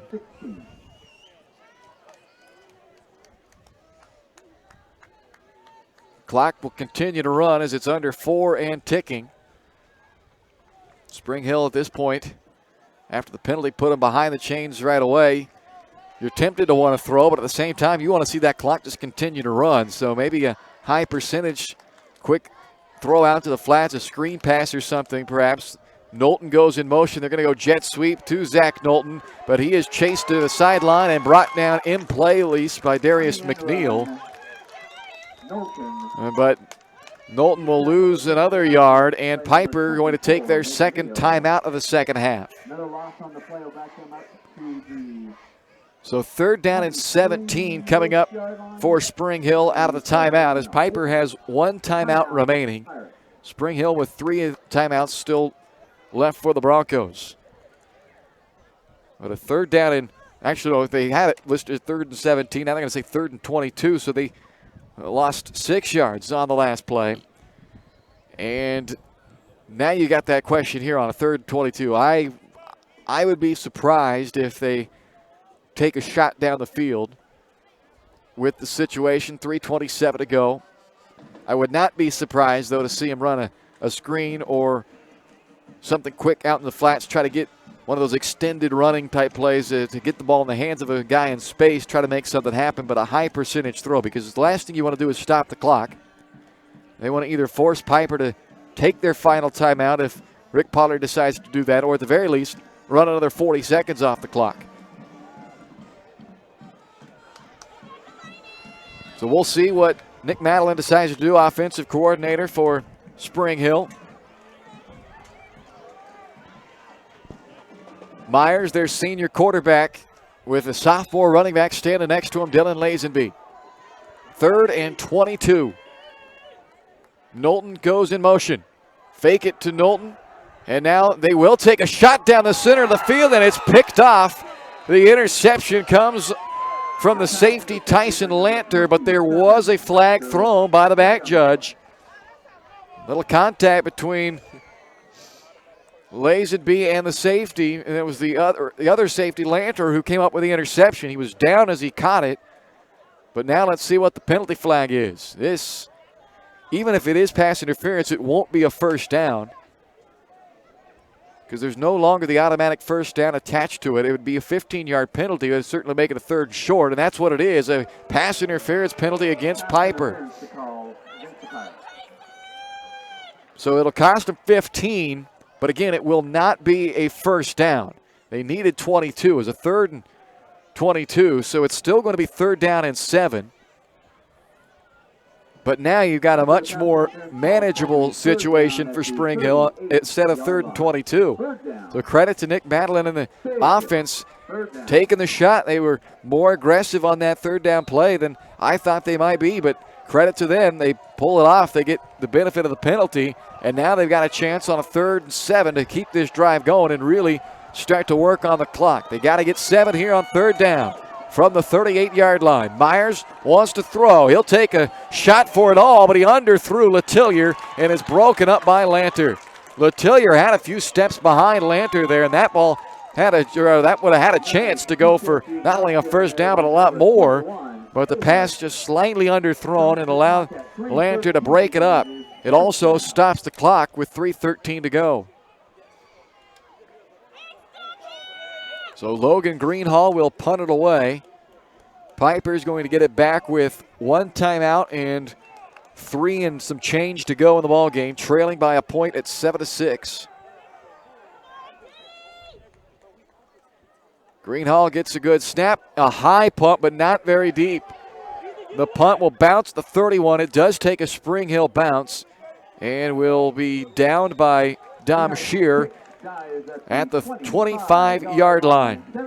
So 3:03 to go, and the Piper offense will come back onto the field, trailing by a point at 7-6. They do not have much of a kicking game. We've mentioned that multiple times throughout the evening, but that bears repeating right now because they're needing all the 75 right now. Down only 1, you'd think, well, you get in field goal range, you got a chance, but they have not attempted a field goal at all this year and have only attempted 5 extra points on the season. So perhaps if they got that close, they might think about it, but that's a long way from where they're at right now. And it's Anthony Ferguson on first down who gets the carry. Ferguson picks up 3 out to the 28-yard line. Powell making the tackle as the clock is under 3 to play in this ball game. Piper trying to put together a game-winning drive, and the Spring Hill defense trying to shut the door on him. Low snap took away any option out of the play, but now LaJames White doing what he probably thought was his best option anyway, and a flag comes in late after White was taken out of bounds. He took it to the 38 for 11 yards, and there may be some more yardage tacked on as a late penalty flag was thrown after the play was over. It's a personal foul against Spring Hill, so the late hit will cost them 15 more on top of the 11 that they already had on the play.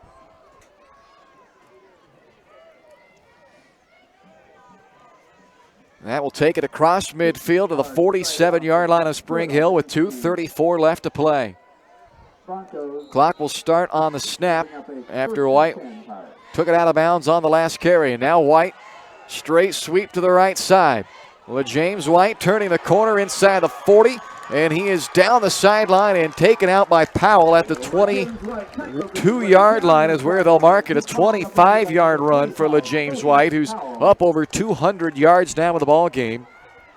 A season high 219 rushing yards in this game for White, and he sets up the Piper offense with a first down and 10 at the 22-yard line, trailing by a point with 2:24 left in the fourth. This time gives to Ferguson.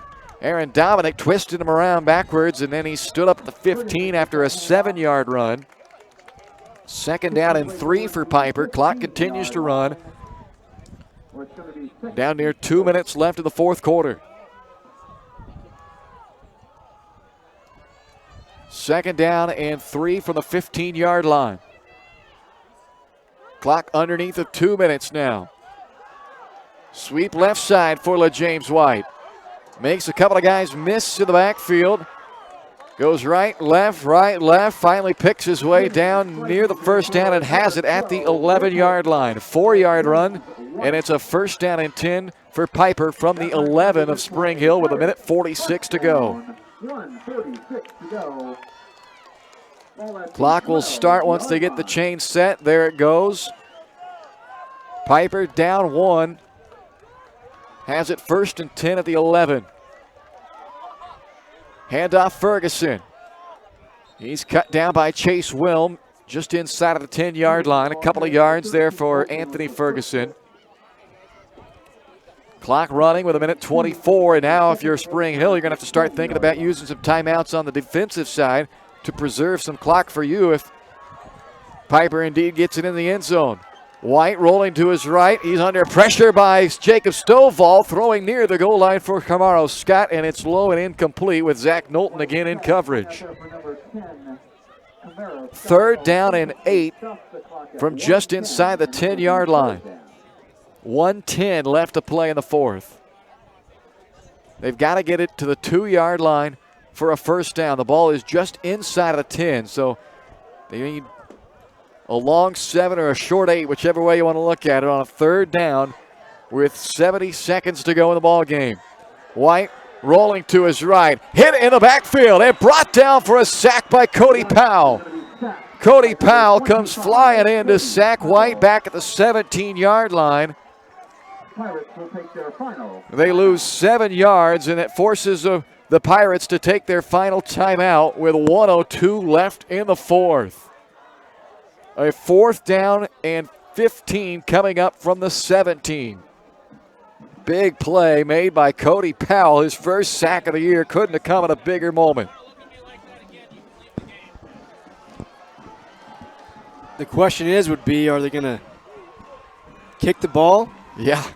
Well, like I said, they haven't attempted one all year. Yeah, they have not attempted a field goal all season. I think, especially after the sack, they're out of range now. They've only attempted 5 extra points, and when they were down at the 8-yard line, you could think about it maybe, because that's, not too much further than an extra point, but you've doubled your distance now back to the 17. So I don't think there's any question that it's going to be the offense. You sure wish you had a Bear Gardner right now if you're Piper. Yeah. Well, I've lied. Here comes the kicking team, so they are going to attempt it. Miles Lockledge will attempt the field goal. This will be a 34-yard field goal try. Wow. Joe Boyd will hold it, and Miles Lockridge, senior kicker, has not made a field goal all year, not attempted one all year. This for the lead with 1:02 left in the fourth. And the kick on the way. It has the distance, but he pulled it wide left. So the 34-yard attempt is no good.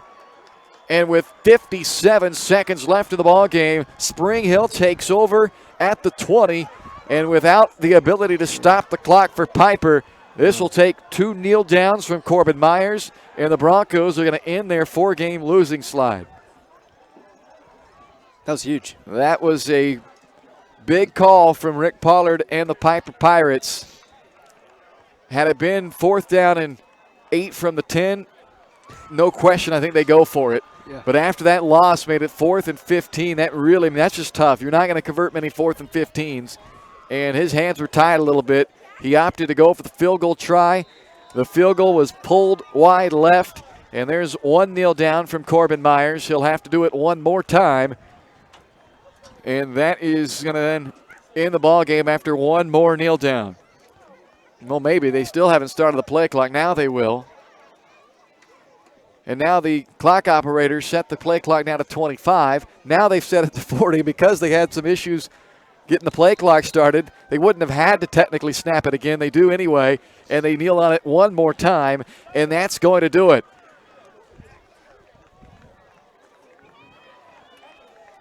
So Spring Hill won't have to snap it again, and the Broncos will go on the road and win it tonight. Opening drive of the second half, they went 88 yards for a touchdown. And the difference for the second straight year in this matchup between Spring Hill and Piper is the right foot of Bear Gardner. Last year, the difference was a field goal from 36 yards at the end of the third quarter. They gave him a 2-point win. And this year, it's the extra point after the touchdown by Gardner that gives Spring Hill a 7-6 victory on the road tonight in Piper.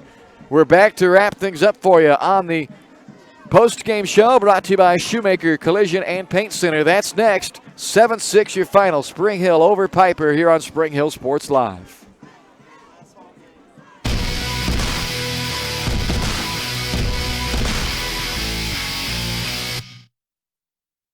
A great collision on the field? Awesome. An awesome collision on the road? Not so great.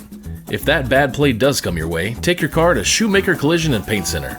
As Kansas City's premier auto collision repair center, they work on all makes and models, even RV, marine, aviation, motorcycles, and more. Shoemaker Collision offers free estimates and loaners, plus they will work with all insurance companies. Get your ride back in the game. Learn more at shoemakercollision.com or call 913-592-0095.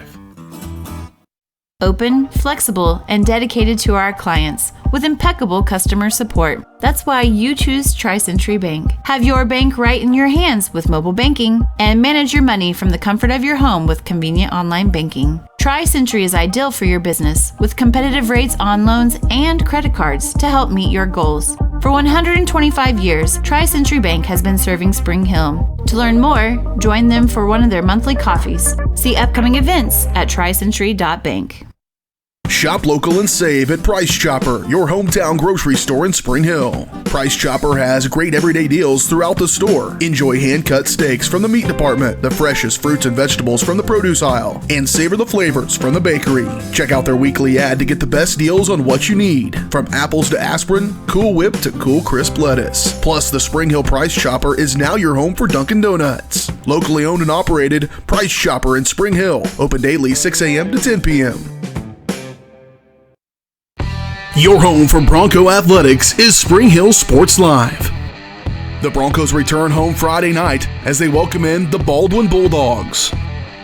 Our pregame coverage starts at 6:30, kickoff at 7. It's the Broncos and Bulldogs right here on your home for Bronco Athletics, Spring Hill Sports Live.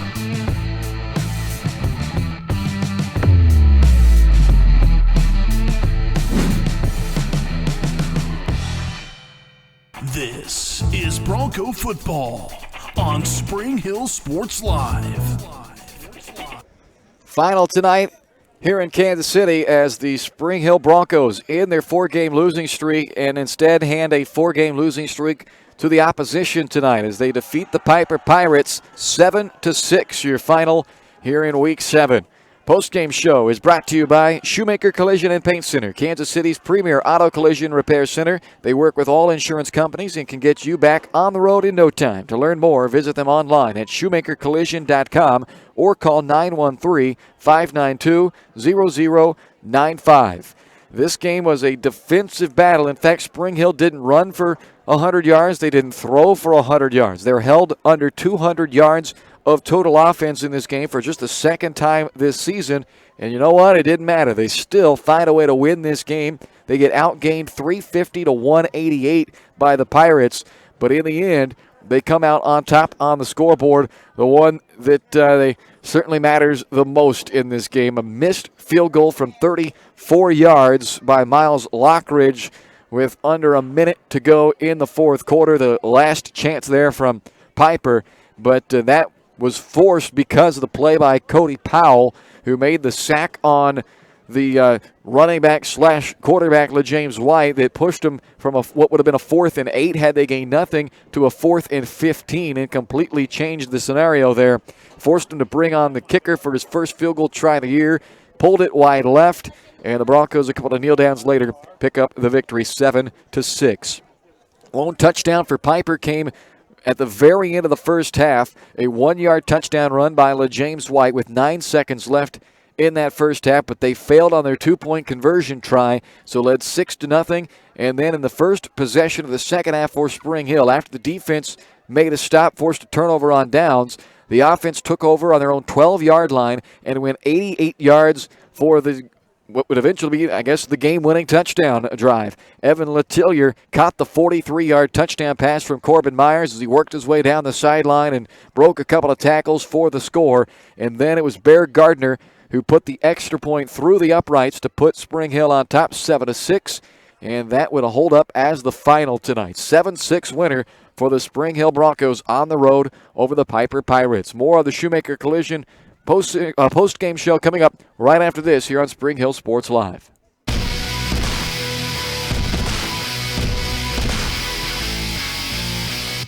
Elliott Insurance Group is a proud supporter of Spring Hill and USD 230. At Elliott Insurance Group, we work, live, and shop in our local communities, serving Miami and Johnson counties for more than 45 years. Elliott Insurance Group understands your needs. As an independent insurance agency, Elliott Insurance Group works with numerous carriers to find the coverage that best fits your needs. In Spring Hill, call 913-592-5552 or visit elliottInsuranceGroup.com. Prime Accounting Solutions in Spring Hill is here to help you and your business grow. From accounting services to tax planning, Prime Accounting is here to help you meet your goals and achieve your dreams. The accountants at Prime Accounting Solutions stay up to date on the latest news and information, ensuring the best options, services, and returns for you. Give Prime Accounting Solutions a call at 913-592-2050. Visit them at 408 North Webster in Spring Hill or go online to primeaccounting.net.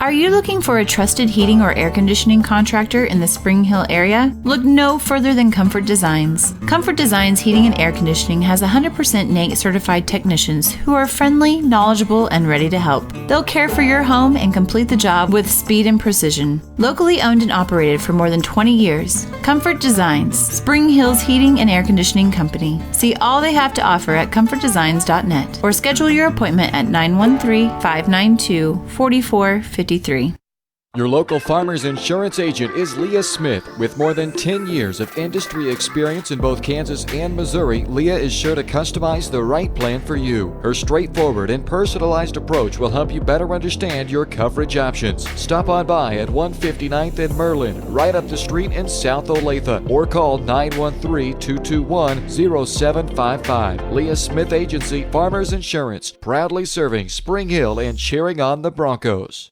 We are farmers. Bum, bum, bum, bum, bum, bum. This is Bronco football on Spring Hill Sports Live.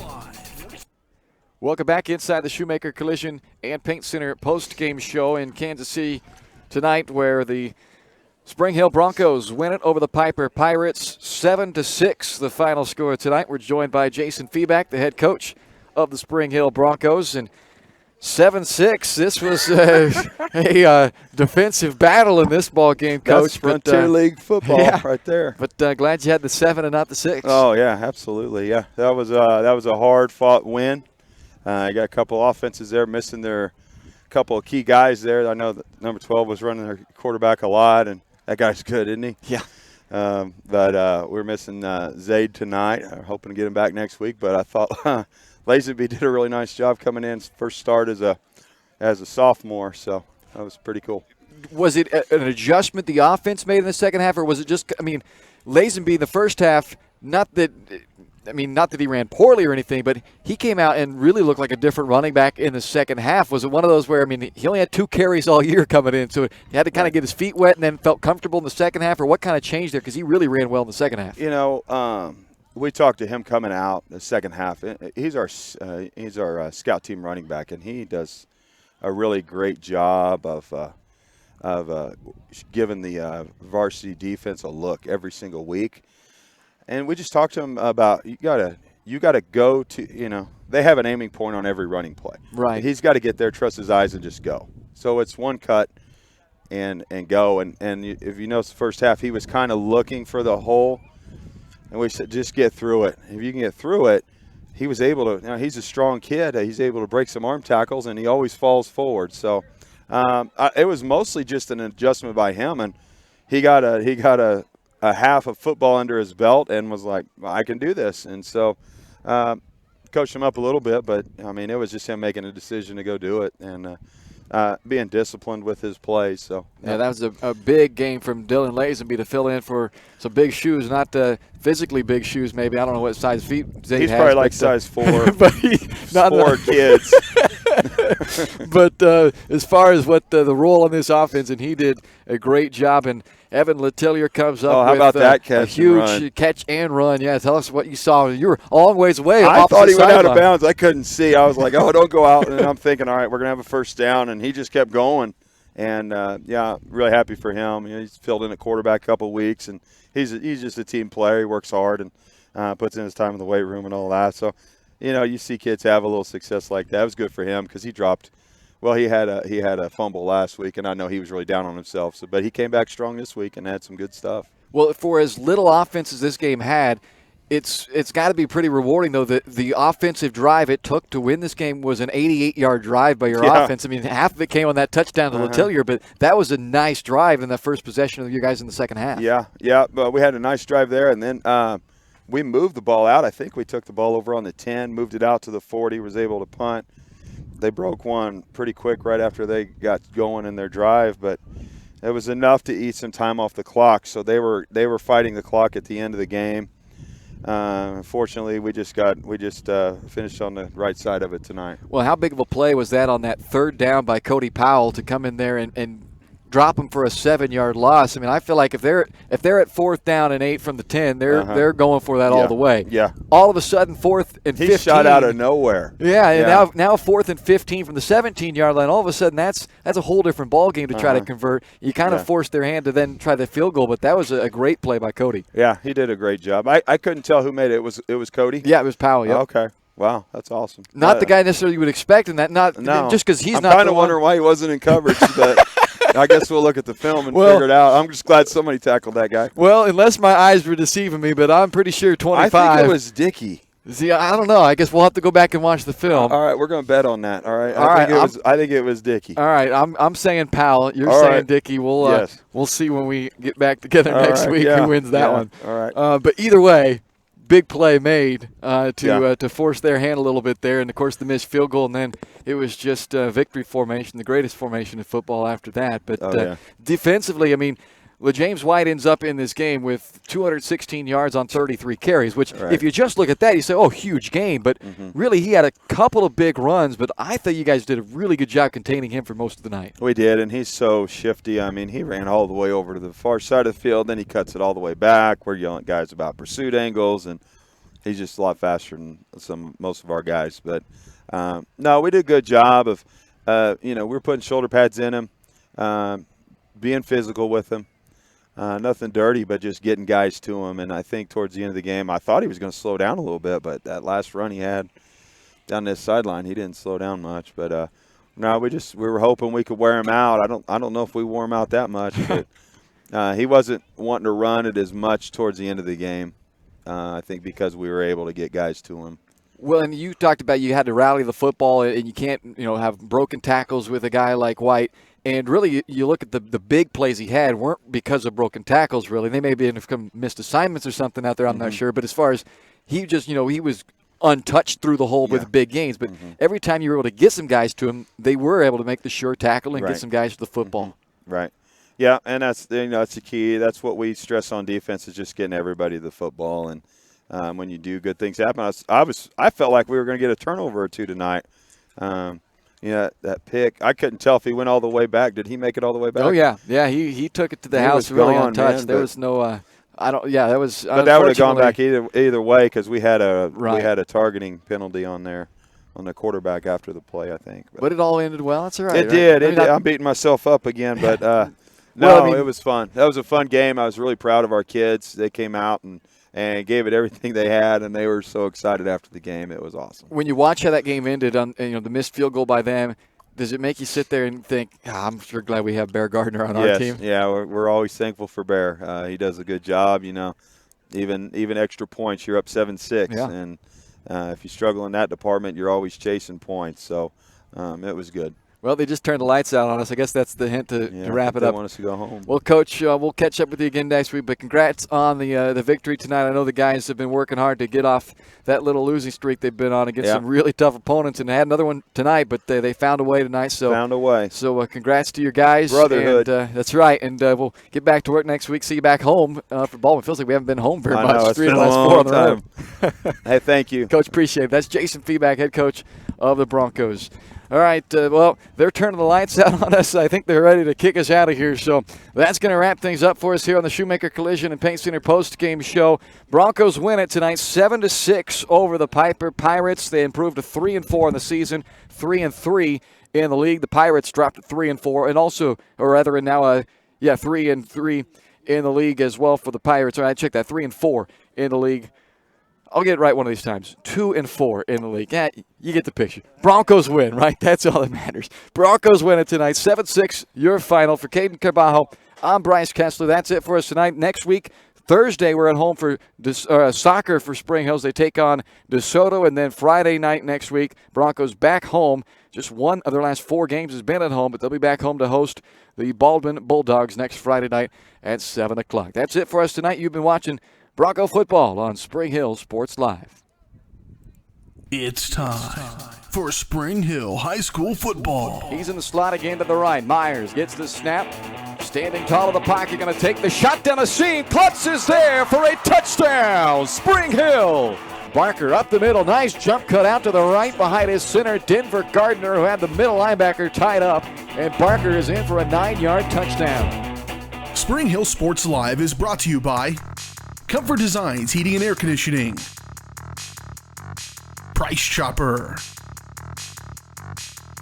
Kim Thompson at Prudential Financial, the Spring Hill Recreation Commission, Shoemaker Collision and Paint Center, Cedar Lake Village, Crown Realty, the Elliott Insurance Group, Prime Accounting Solutions, Farmers Insurance, Leah Smith Agency, Tri-Century Bank, Allstate, Libby Clark Agency, the Spring Hill Chamber of Commerce, Spring Hill Fitness, Perfect Detail Salon, and Whitesell Optometry. 5.